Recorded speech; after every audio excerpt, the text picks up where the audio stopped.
Hi అండి. ఈరోజు ఎండు చేపల కూర వండుకుందాము.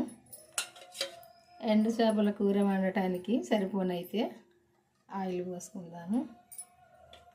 సరిపోద్ది. 2 స్పూన్లు పోసిన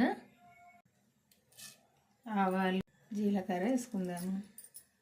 ఇప్పుడు అవి వేగంగానే ఉల్లిపాయ వేసుకుందాం. పసుపు వేసుకుందాం. ఇవన్నీ మంచిగా వేగదాకా కలుపుకుందాము. కరివేపాకు వేసుకుందాము. అల్లం వెల్లిపాయ వేసుకుందాము. కొద్దిగా ఘాటుగానే వేసుకుందాము, ఎక్కువనే ఎత్తన్నా. ఇదంతా మంచిగా కలుపుకోవాలి, అడుగు అంటుకోకుండా. ఈ అల్లం వెల్లిపాయ పేస్ట్, ఉల్లిపాయ అన్నీ కూడా మంచిగా కలుపుకోవాలి. ఇప్పుడు ఇందులో చేపలు వేసుకుందాం. ఎండు చేపలు ఈరోజు తలకాయలు అయితే తీయలేదు, ఇట్లనే వండుదామని వండుతున్నా.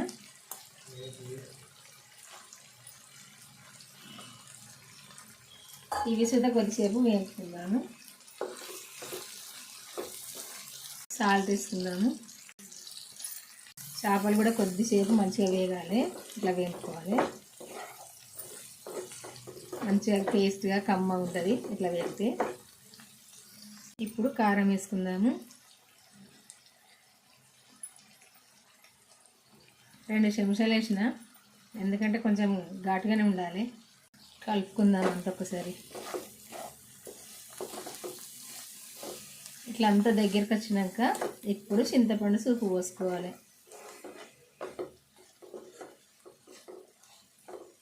చింతపండు సూపు పోసుకోవాలి.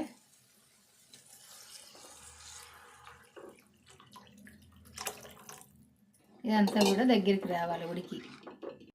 మెంతులు, జీలకర్ర, వేంపిన పొడి, వేంపిన ధనియాల పొడి, ఇవన్నీ మసాలాలు కలిపి పట్టిన పచ్చి ధనియాల పొడి, కొత్తిమీర వేసుకుందాం. ఇప్పుడు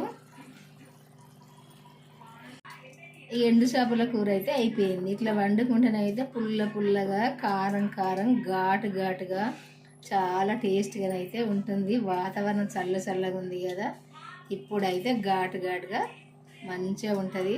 వేడి వేడి అన్నంలో వేడి వేడి కూర వేసుకుంటే చాలా టేస్ట్గా కమ్మగా ఉంటుంది. ఇట్లయితే వండిన ఇది కొంచెం చల్లగా అయిందంటే సూప్ అంతా కొంచెం దగ్గరకు వస్తుంది. ఎట్లా చింతపండు సూప్ కూడా కొద్దిగా సూపే పెడదామని పెట్టిన. ఇట్లా అయితే ఉంటే చాలా టేస్ట్గా ఉంటుంది. ఉంటానండి మరి, బాయ్. మళ్ళీ వండదాము.